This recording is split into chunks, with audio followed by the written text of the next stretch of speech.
हवेली का ब्रह्म राक्षस। राजस्थान के एक पुराने गांव के पास एक 500 साल पुरानी रॉयल हवेली खड़ी थी। लोग उसे शिवगृह हवेली कहते थे।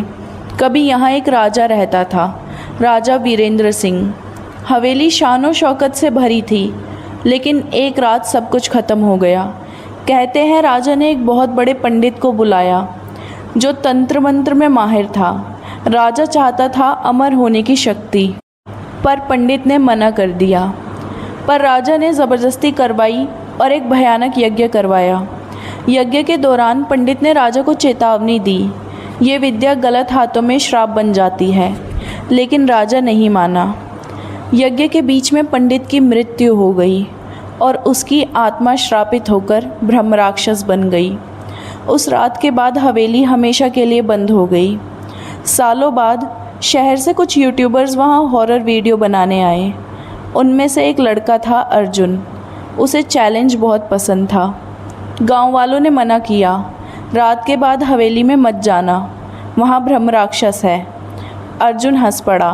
रात 12 बजे अर्जुन कैमरा और टॉर्च लेकर हवेली के अंदर घुस गया। अंदर सब कुछ टूटा फूटा था। दीवारों पर पुराने मंत्र लिखे हुए थे। अर्जुन को एक पुरानी किताब मिली, उसमें कुछ तांत्रिक मंत्र लिखे थे। उसने कैमरा ऑन किया और बोला, देखते हैं सच में कोई ब्रह्म राक्षस आता है या नहीं। और उसने मंत्र पढ़ने शुरू कर दिए। ओम क्लीं, गलत उच्चारण, स्वाहा। जैसे ही उसने तीसरा मंत्र पढ़ा, हवेली के दरवाजे अपने आप बंद हो गए। तेज़ हवा चलने लगी, कैमरे की लाइट ब्लिंक करने लगी। तभी सीढ़ियों के ऊपर से एक भारी आवाज़ आई, मंत्र गलत पढ़े हैं। अर्जुन का खून जम गया। सीढ़ियों से धीरे धीरे एक लंबा सा साया नीचे उतरने लगा। उसकी आंखें लाल, बाल लंबे और पैर उल्टे थे। ब्रह्म राक्षस।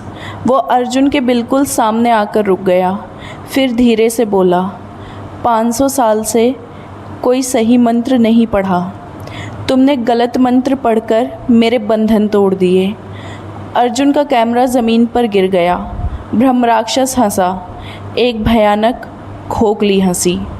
अब ये हवेली फिर से जाग उठी है। अचानक दीवारों पर लिखे हुए मंत्र जलने लगे। अर्जुन चीखा और कैमरा बंद हो गया। अगली सुबह गांव वालों को हवेली के गेट पर अर्जुन का कैमरा मिला। जब वीडियो देखा गया, आखिरी फ्रेम में अर्जुन नहीं था। सीढ़ियों पर एक लंबी परछाई खड़ी थी और कैमरे का माइक में हल्की सी आवाज़ आई, कोई और आएगा मंत्र पढ़ने। उस दिन के बाद रात को शिवगृह हवेली से कभी कभी मंत्र पढ़ने की आवाज़ आती है। पर अजीब बात यह है, उसमें 2 आवाज़ें होती हैं, एक पुरानी और एक नई।